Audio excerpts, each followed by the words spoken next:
অনেক অনেক আগে ইয়েমেনের বিশাল মরুভূমিতে বাস করত এক শক্তিশালী জাতি কওমে আদ।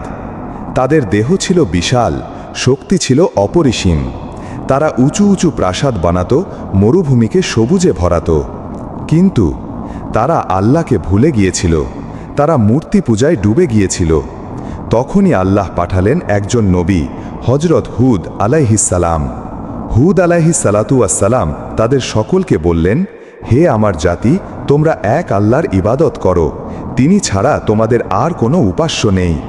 তোমরা কি বুঝতে পারো না, তিনিই তোমাদের সৃষ্টি করেছেন, তোমাদের শক্তি দিয়েছেন, তোমাদের রিজিক দিয়েছেন, তারই কাছে ফিরে যেতে হবে তোমাদের। আদ জাতি অহংকার ভরা কণ্ঠে, হে হুদ, তুমি তো আমাদের মতোই একজন মানুষ, আমরা কেন তোমার কথা শুনব?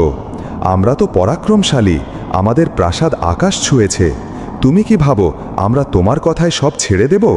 আল্লাহর নবী তাদের সতর্ক করলেন, কিন্তু তারা উপহাস করল। তখন এলো শাস্তি। বৃষ্টি বন্ধ হয়ে গেল। বছর বছর কেটে গেল, তবুও এক ফোঁটা বৃষ্টি নামল না। মাটি ফেটে গেল, পশু মারা গেল, মানুষ কষ্ট পেল। তবুও তারা হুদ আয়ের দাওয়াত মানল না। অবশেষে এলো সেই দিন। আকাশে দেখা দিল এক কালো মেঘ। আদ জাতি আনন্দিত কণ্ঠে, দেখো, এ যে মেঘ, এবার বৃষ্টি নামবে, আমাদের দুঃখ কেটে যাবে। না, ওটা ছিল আল্লাহর গজব। 7 রাত 8 দিন ধরে চলল ভয়াবহ ঝড়। প্রাসাদ ভেঙে পড়ল, দানবাকৃতি মানুষগুলো মাটিতে লুটিয়ে পড়ল। তাদের শক্তি, তাদের গর্ব সব ধ্বংস হয়ে গেল। কওমে আদ ধ্বংস হয়ে গেল। কেন? কারণ তারা আল্লাহকে ভুলেছিল, তারা নবীর দাওয়াত প্রত্যাখ্যান করেছিল, তারা অহংকারে অন্ধ হয়েছিল। মুহাম্মদ ইবনু ইসহাক বলেন, কওমে আদের অমার্জনীয় হঠকারিতার ফলে প্রাথমিক গজব হিসাবে উপরুপরি 3 বছর বৃষ্টিপাত বন্ধ থাকে। তাদের শস্যক্ষেত সমূহ শুষ্ক বালুকাময় মরুভূমিতে পরিণত হয়। বাগ বাগিচা জ্বলে পুড়ে ছারখার হয়ে যায়। এতদ সত্ত্বেও তারা শিরক ও মূর্তি পূজা ত্যাগ করেনি।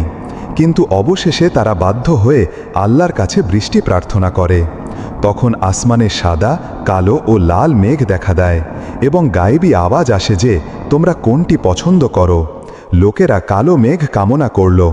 তখন কালো মেঘ এলো, লোকেরা তাকে স্বাগত জানিয়ে বলল, এটি আমাদের বৃষ্টি দেবে।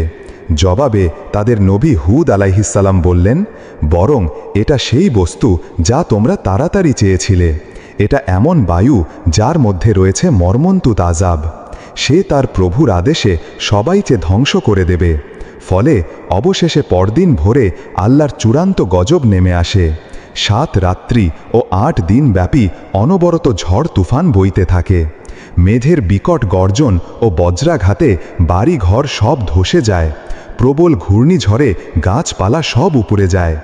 মানুষ ও জীবজন্তু শূন্যে উত্থিত হয়ে সজোরে জমিনে পতিত হয় এবং এভাবেই শক্তিশালী ও সুঠাম দেহের অধিকারী বিশাল বপু আদ জাতি সম্পূর্ণরূপে ধ্বংস ও নিশ্চিহ্ন হয়ে যায়। আল্লাহ বলেন, এছাড়াও তাদের জন্য রয়েছে চিরস্থায়ী অভিসম্পাত দুনিয়া ও আখেরাতে। হুদ 60 নং আয়াত।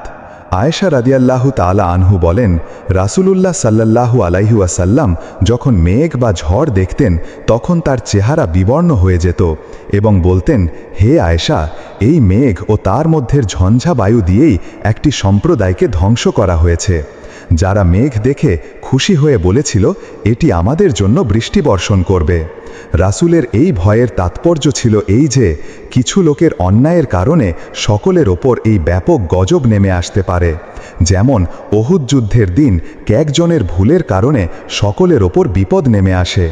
যেদিকে ইঙ্গিত করে আল্লাহ বলেন, আর তোমরা ওই সব ফিতনা থেকে বেঁচে থাকো যা বিশেষভাবে কেবল তাদের ওপর পতিত হবে না যারা তোমাদের মধ্যে জালেম। আর জেনে রাখো যে আল্লাহর শাস্তি অত্যন্ত কঠোর। আনফাল 25 নং আয়াত। উল্লেখ্য যে গজব নাজিলের প্রাক্কালেই আল্লাহ সিও নবী হুদ ও তার ঈমানদার সাথীদের উক্ত এলাকা ছেড়ে চলে যাবার নির্দেশ দেন ও তারা উক্ত আযাব থেকে রক্ষা পান। অতঃপর তিনি মক্কায় চলে যান ও সেখানেই ওফাত পান। হজরত হুদ আলাইহিসসালামের কাহিনী আমাদের শিক্ষা দেয়, ক, মানুষ যত শক্তিশালী হোক না কেন আল্লাহর অবাধ্য হলে রক্ষা নেই। খ, আল্লাহর নবীদের অবমাননা করলে ধ্বংস অনিবার্য। গ আর মুক্তি শুধু এক আল্লাহর ইবাদত ও তার নবীদের আনুগত্যে। এই কাহিনী শুধু ইতিহাস নয়, এটা এক চিরন্তন সতর্কবার্তা, মানুষের জন্য, আমার জন্য, আপনার জন্য।